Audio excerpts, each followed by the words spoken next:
Hello and welcome to today's painting demonstration. I'm going to be demonstrating a fall color painting.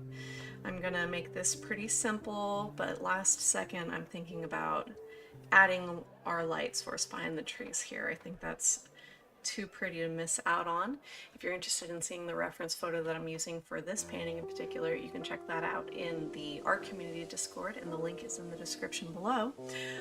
And you could use any fall reference photo. This is just something off of a travel agency. I think these are the fall colors in Florida, amazingly.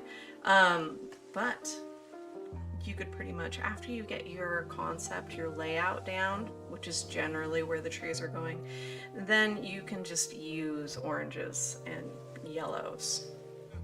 Put in the trunks over the top and you're good to go. So I am going to start with my large filbert brush. All the pencil lines that I have on my paper here are okay if I see them at the end. So I want to make sure there's no weird line that I'm going to have to cover up or compete with later on. I'm going to start with the darker values.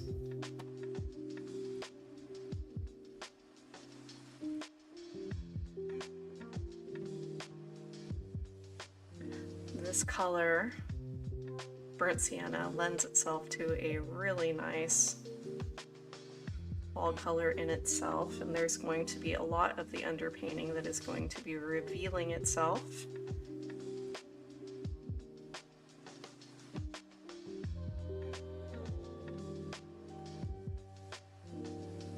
During the final pass. The reason I do the darker values first is because any overlapping paint will just make it darker, and that's totally fine. I'm going to add just some water to my brush, and on the path that I have marked out for myself, I'm going to be doing some horizontal brush strokes with the side of the filbert.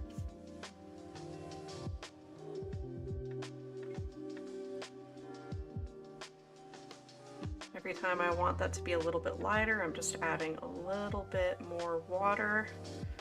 I am not adding any more paint.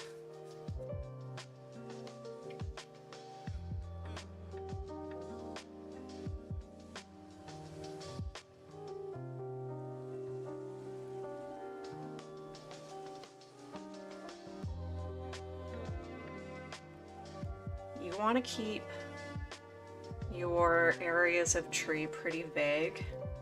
We could bring out some smaller defining shapes as we do our final pass, but you want most of the tree to be big and vague, like big shape.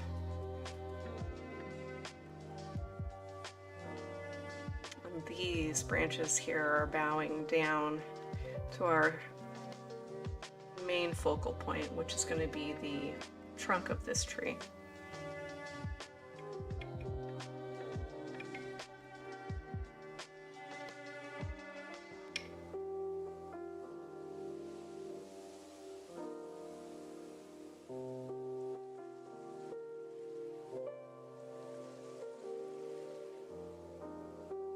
These are going to extend all the way up.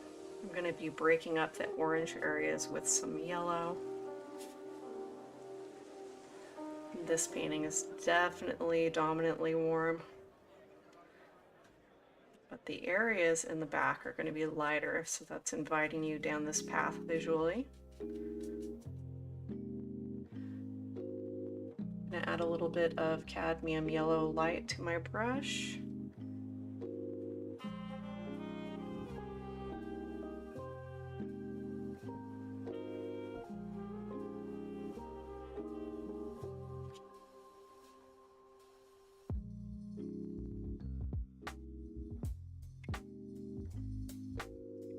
And some more water, and I'm just gonna warm up that horizon line. Just a couple areas in the foreground. And that is it for the underpainting, and it's already feeling very fall romantic. And I dig that.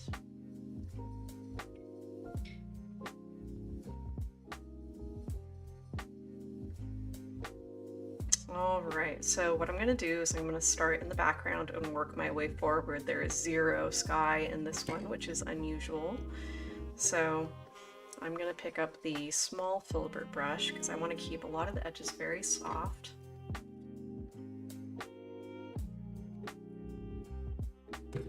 And the transition's very soft as well. And then the defined branches are going to be pretty graphic. I'm going to pick up some titanium white. I don't have a whole load on my brush. It's, I guess I would call that medium. I'm going to lay it into the middle background and just blend it into what's there. And really smear the paint on there so that it blends nicely with no hard edges around it. I just want to lighten up that space, and then our light source is going to be coming through these trees. It's going to obscure the trunks that are in front of it. It's going to be right about here. So that area is of course going to be very light.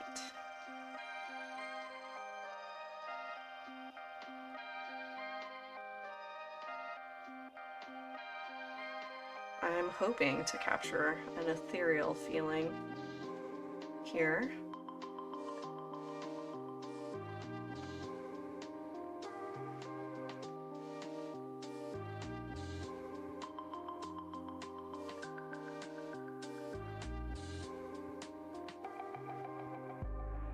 Maybe just a little bit more titanium white smeared in between these branches here. I like that, how it comes down to our focal point.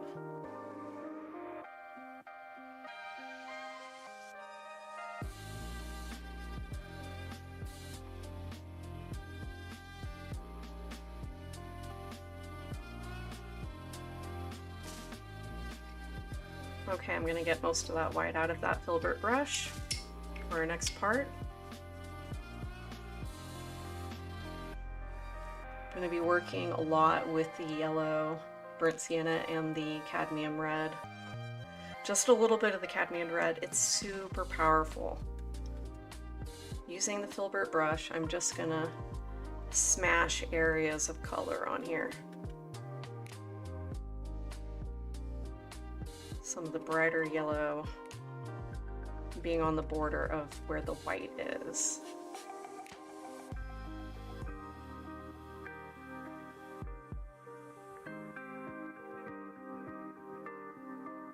Big broad shapes, not little dots.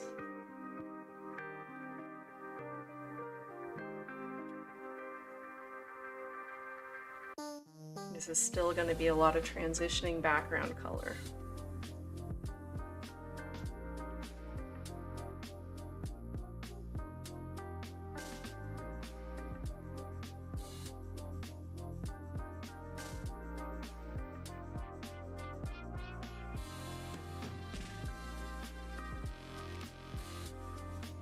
I don't want the yellow to extend out too far to the edges of the painting. And the brightness keeping you in the area we want you, which is going down into the distance. Going down that road. Some little flecks of yellow. Very subtle. Okay. I'm gonna mix myself a really light orange with the cadmium red and maybe gradate down a bit.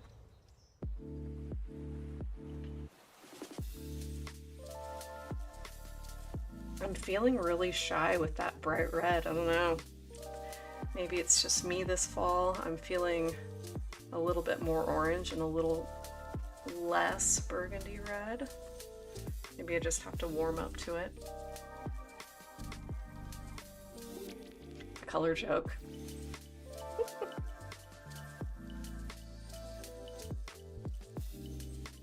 Okay, now I'm getting a little bit more whimsical with my brush strokes. I'm scrubbing this shape on in a kind of circular motion. I almost want to say I'm like dancing the brush around, and I'm using the side. If you were gently buffing something, this would be semicircular motion that you would use. It's going to give us a lot of gentle transitioning edges.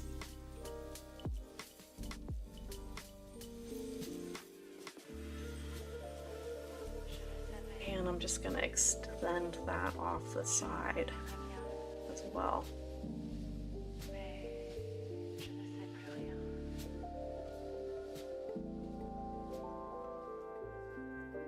From circular motions to kind of just like smashing it on the page.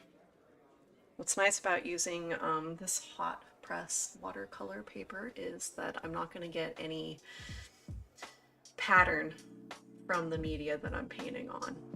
Whereas if you're using wood or canvas, something that's highly textured, even like a thick gesso, you're going to be not competing with necessarily, but trying to cooperate with the texture, or trying to ignore the texture that you're painting on.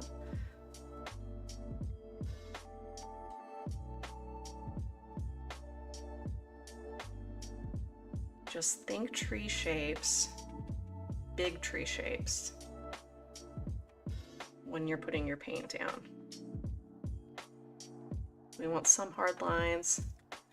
We want lots and lots of gentle lines. A lot of these leaves are semi-transparent, and the light is blasting through them.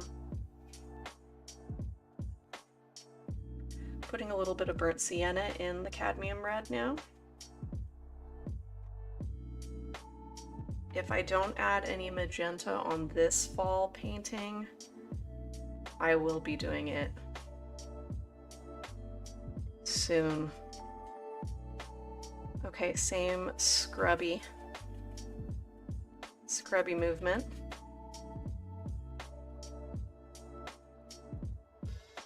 Smashing the paint on there. The darker color is going to be towards the edge of the painting. Darker on the edges holds your interest towards the middle of the painting. It like hugs you inside there gently. A little bit of a vignette effect.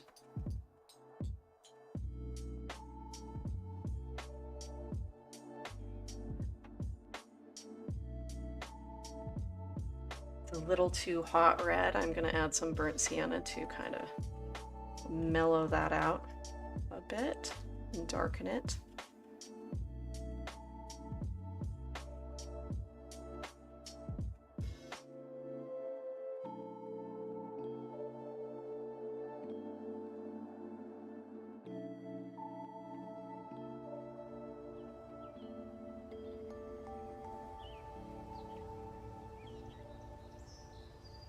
More burnt sienna, just pure burnt sienna in this corner here. This is a foreground tree foliage that is holding us and leading us to our focal point, adding contrast against the sun.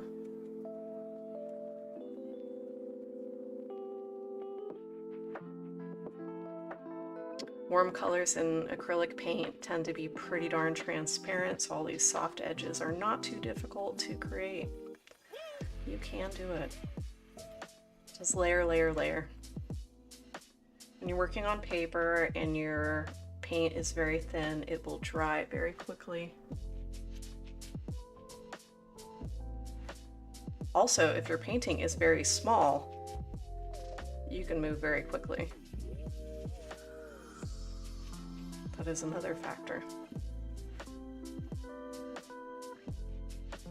I'm going to extend some of these dark colors out. Those are the individual leaves from this foreground tree mass.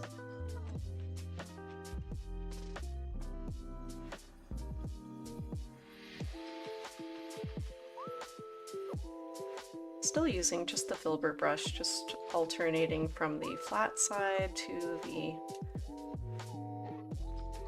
sharper side. All these shapes are very vague, so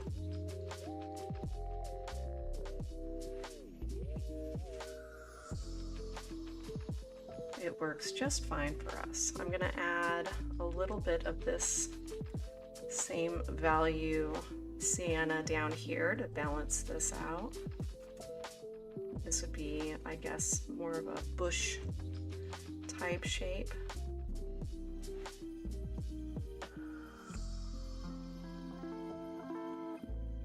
Back in the background there.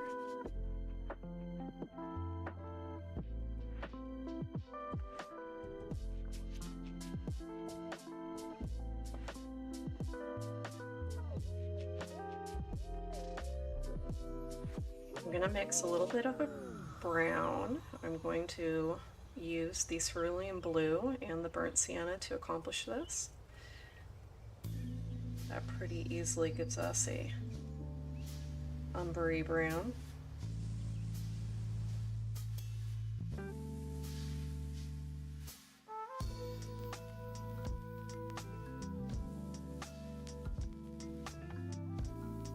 This is a berm here, the edge of this path.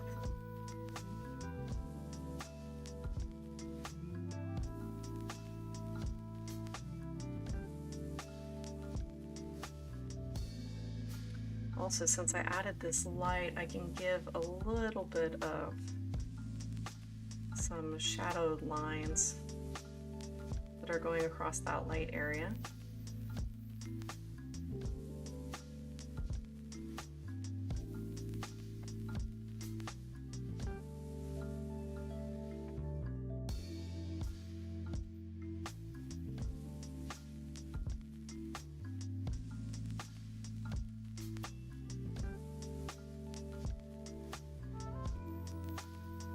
When you get to the path, make sure to use the horizontal brush strokes.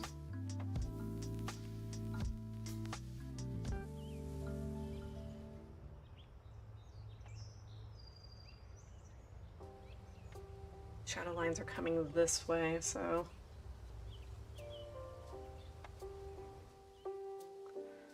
let's see what I can do to translate that.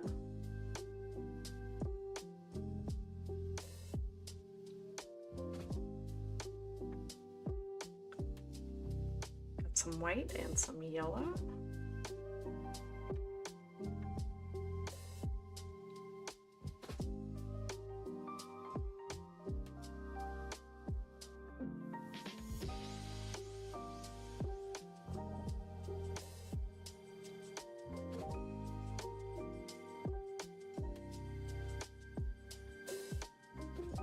Just a little bit of light popping out.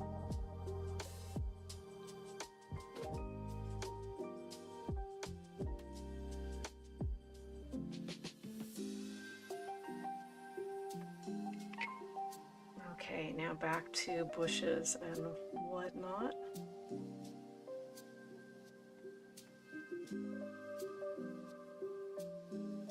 This is all looking pretty vague, but I think it's going to come together when the branches go in, the branches and the trunks.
ground is littered in the leaves already.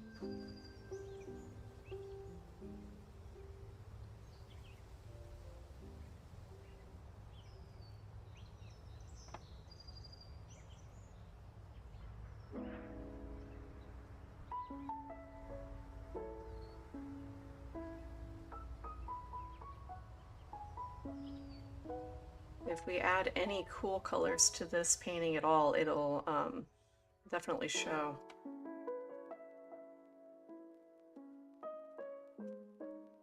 I can pretty easily do that in the road, and maybe a little bit of sky holes.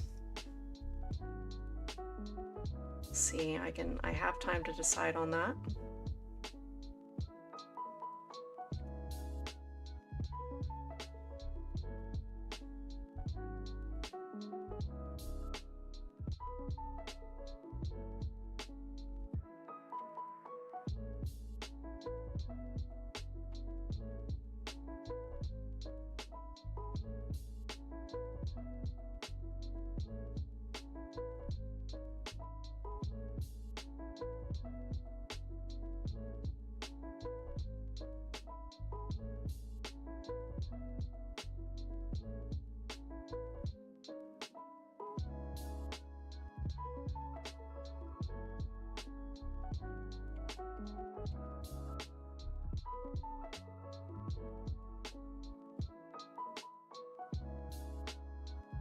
Brighten up the side of that berm.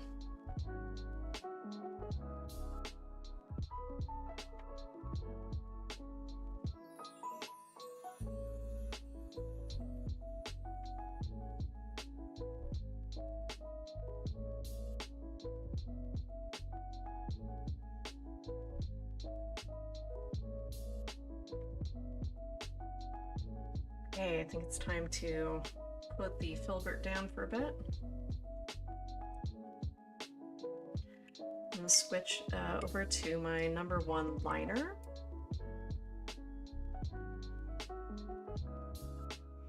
This is the Dainty Brush by Princeton.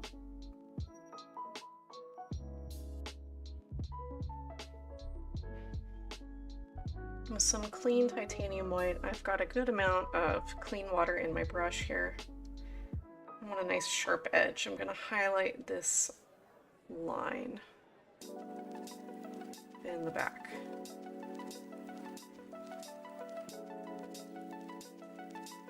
And then I'm going to come up that tree.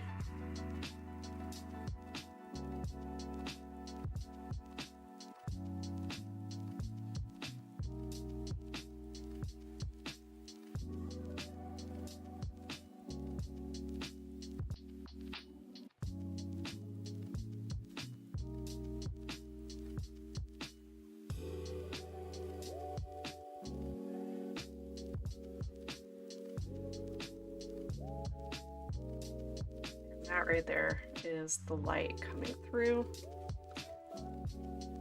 It's layering up on that titanium white we put in earlier.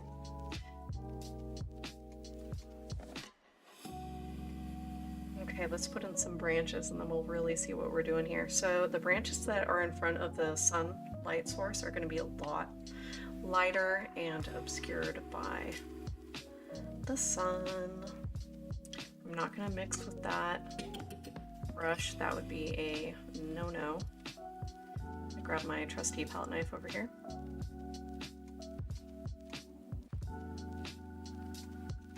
And I'm going to go ahead and mix a gradient that goes from a light warm brown to something a lot darker, our darkest value. Add a little bit of white to the top of this.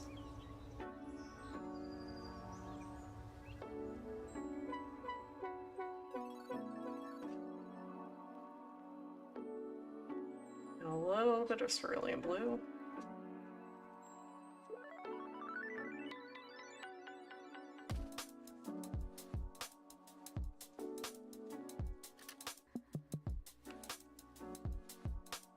A little too much blue.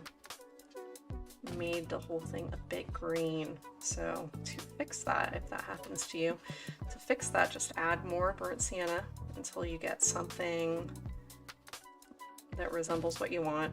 And then if you want to make it lighter, you can do that with either yellow, if you need it to be more yellow, or white.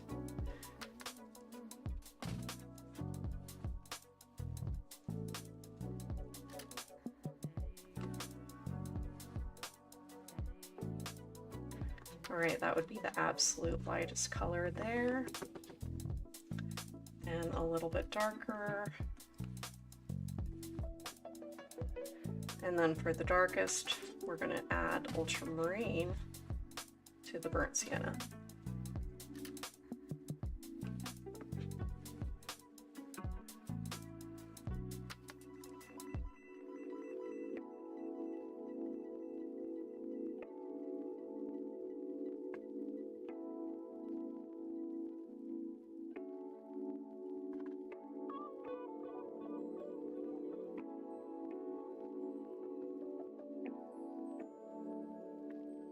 Okay. That looks good. Now back to that script brush or liner.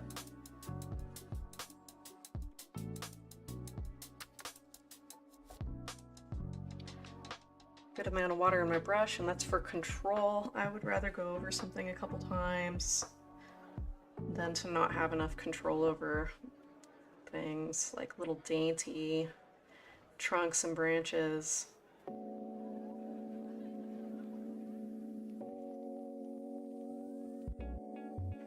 Little tiny branches that are especially faint, obscured in the distance, not a focal point, they don't really need to be attached to a big tree shape. If they're big, they can be coming in and going out of existing foliage that's painted in. As long as it's not like hanging out in the sky. Just as long as it looks like it belongs somewhere.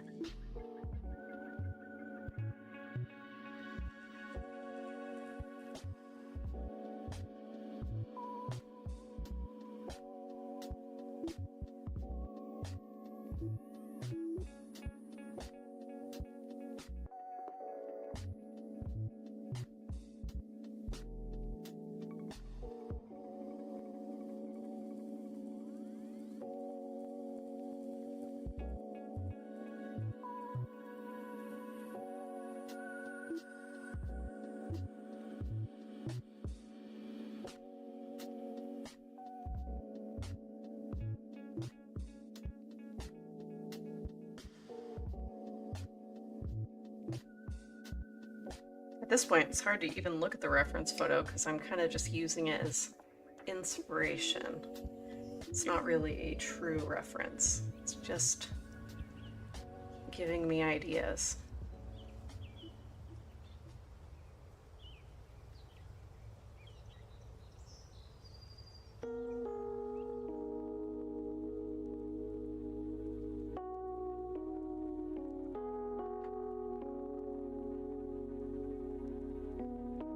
I'm going to add a little bit of this color on the sun side back here,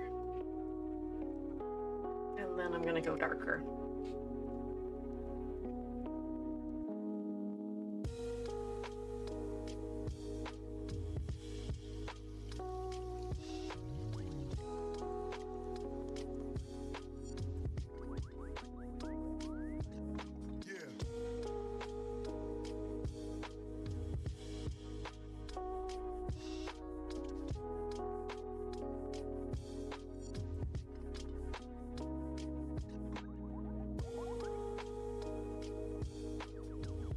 Is darker and warmer.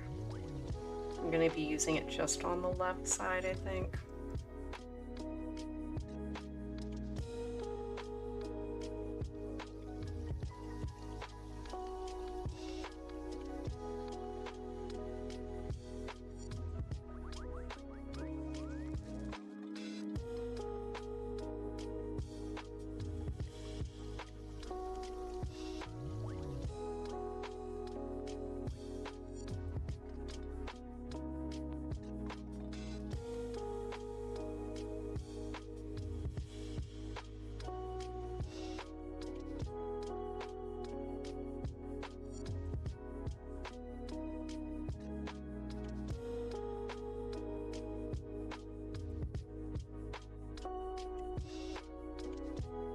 All right, now that warm color, I'm gonna mix that into that really, really dark umber that I have on my palette.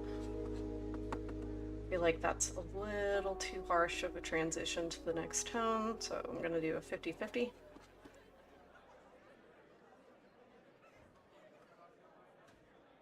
It's not the prettiest color on its own, but I think it's gonna work perfect for this.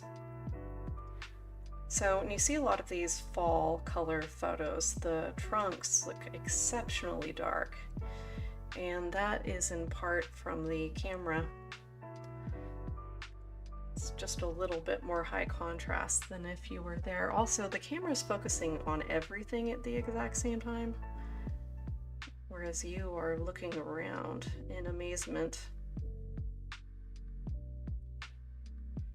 at different things.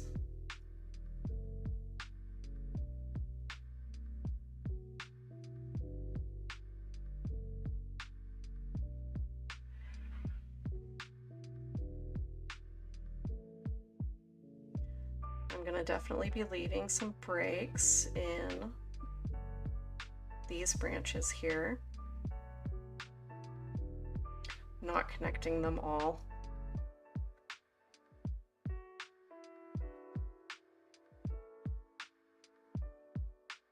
Definitely not making them go all the way down to the land area.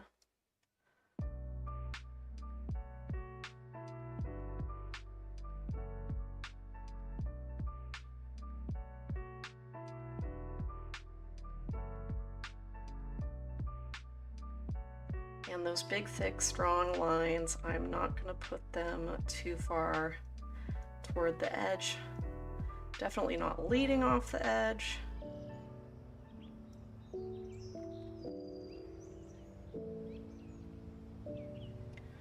think this one is right here is going to be pointing in.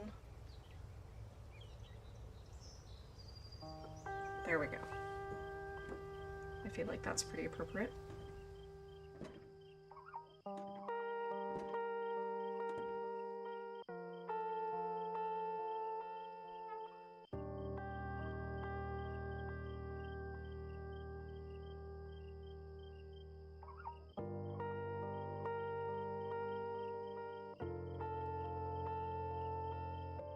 Now for the darkest tree. Got our darkest value here.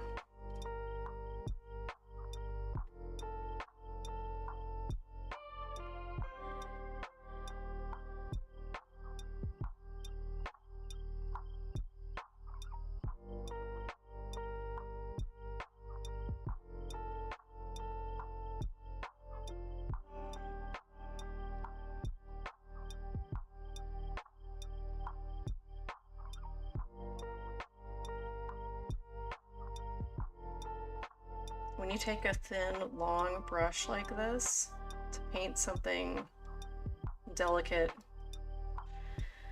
or straight, or that it's just a long, you want a long, clean line, just make sure to sharpen the tip of your brush, if you will. Wedge it in the palette. Make sure it has a nice, clean point before you take it over to your painting.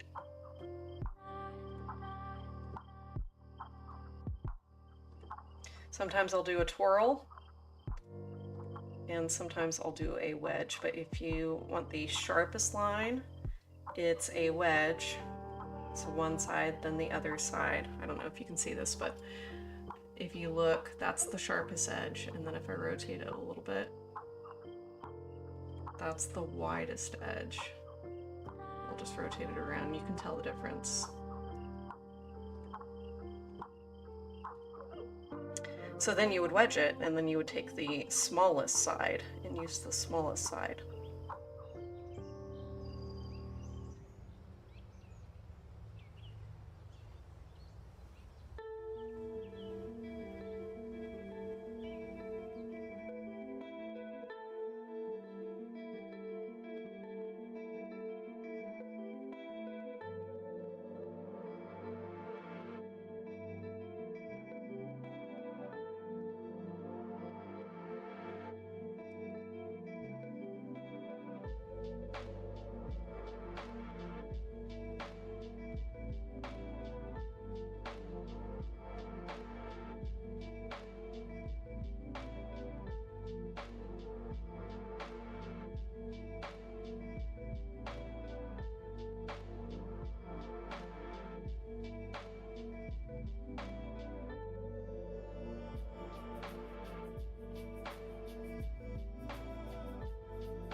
make sure that the branches are a little bit thicker where they connect onto the next most primary branch.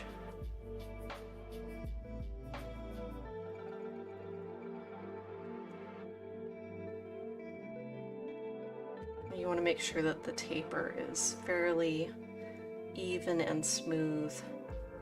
It does depend on what kind of tree you're painting. But if you're just going for general tree, that is what you want to keep in mind.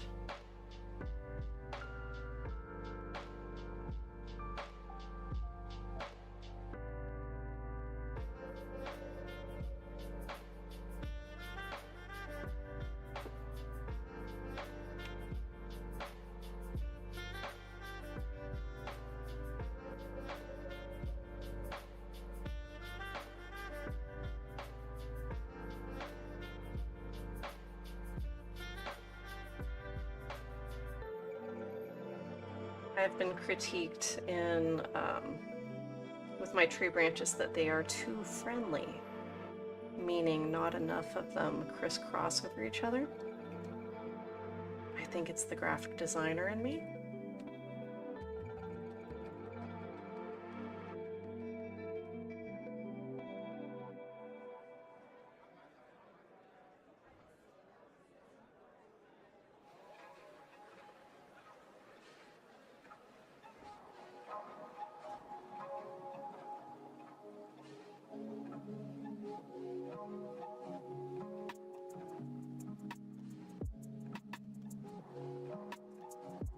Okay, now I'm gonna pick up a round point. I think this number 4 probably be fine. I'm gonna add some more bushy shapes over to this shadowed area. Well, it catches light here in the beginning, and then it should kind of get darker, darker, darker. Now, the beauty of everything being covered in leaves is that it's all very chonky.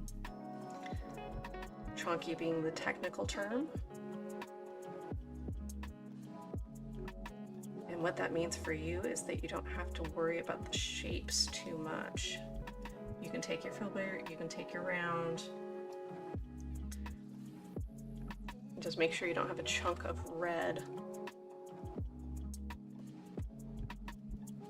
hiding on your brush, and that's what happens when you mix with your brush.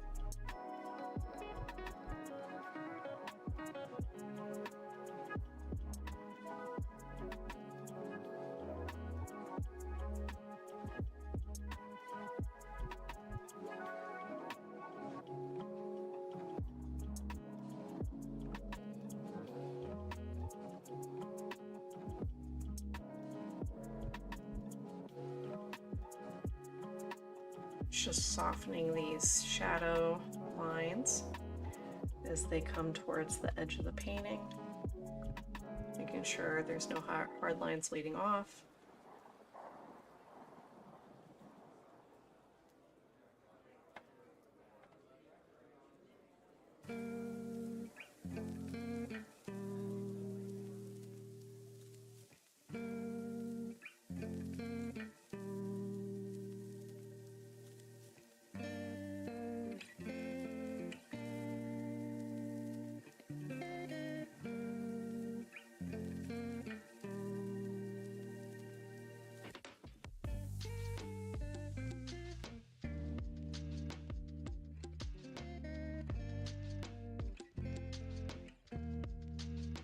Okay, so now I decide how much cool we're gonna add.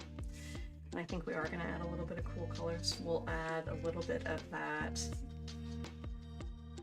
very mellow, cool gray. It's like a asphalt color onto the road.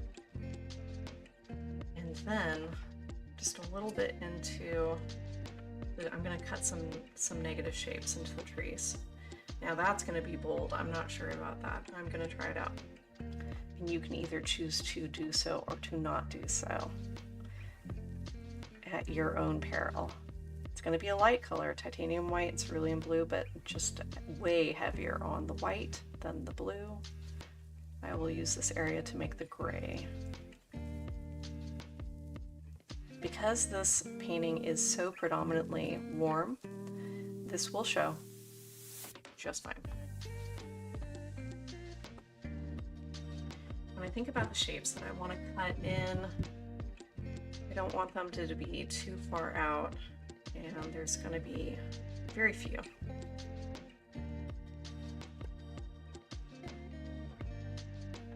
And you got to figure the sun is going to blur out this area, so this is pretty much a no-go for that zone. You can go up here though.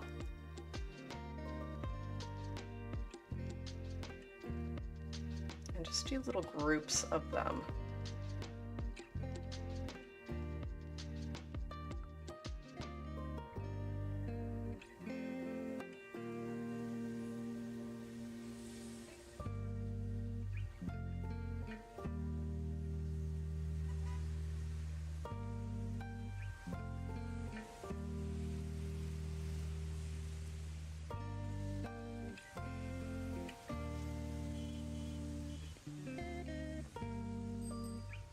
See how incredibly light that blue is on my palette?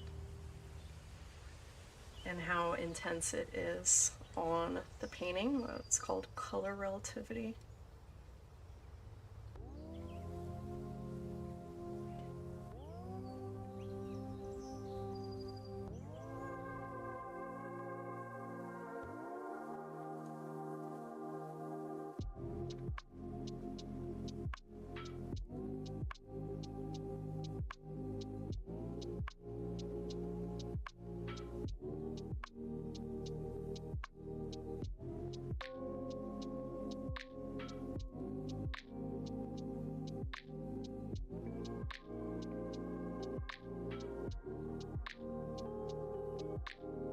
Okay, I think that's going to be it for that.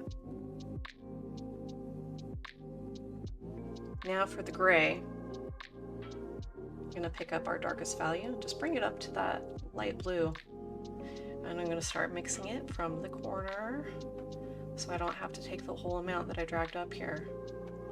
And I'm going to mix towards the whiter, lighter side. Now, more up to the darker edge.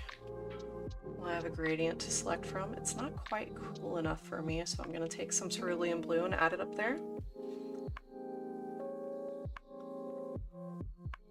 That's almost it.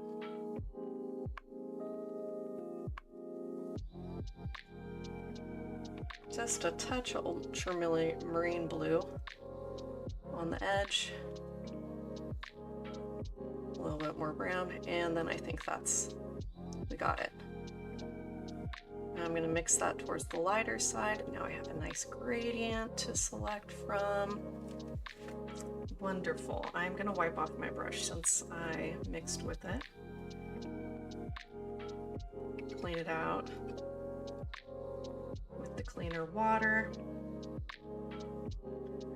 Okay, now I'm going to start with that darker tone, and not a lot of it on the brush. I'm going to try to remember the angle that the light is coming in at.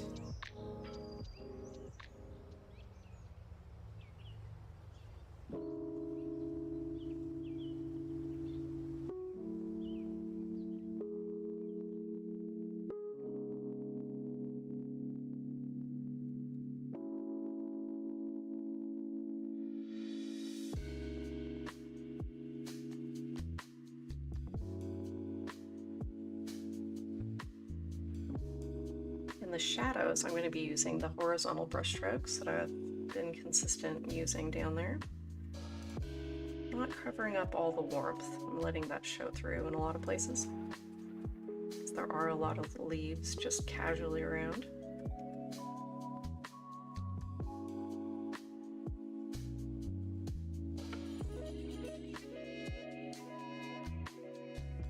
Now the lighter gray. Just gonna drag it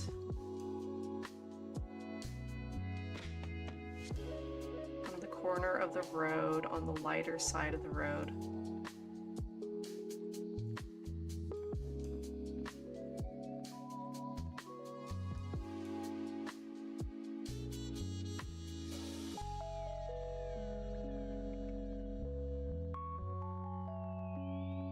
Now those light areas though. This yellow white here, pretty good amount of water on my brush.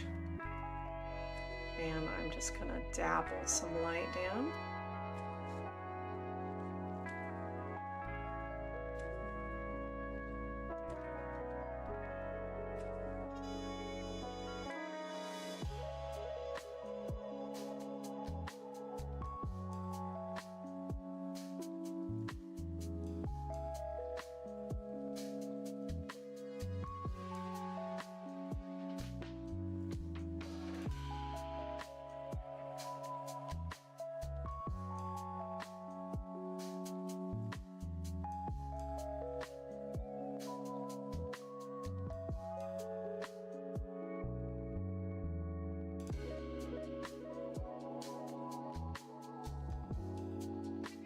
I feel like what your eye is doing here is it's coming up through the foreground and going up to the light in the trees and then coming back over to our really, really dark trunk, which has a little bit of a thicker area in the middle. It tends to happen in the fall. I'm just going to give it a bigger foundation at the bottom here.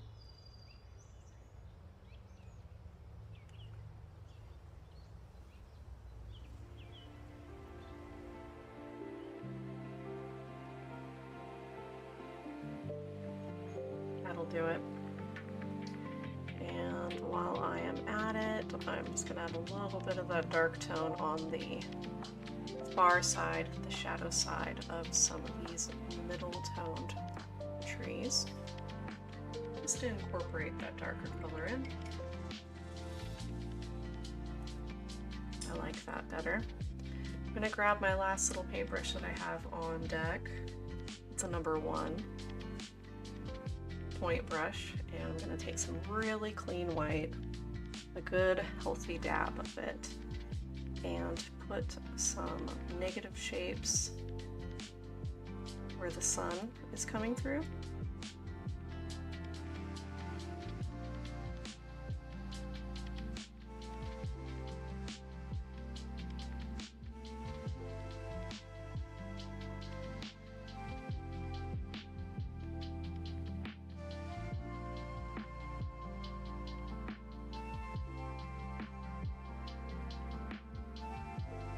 Lovely.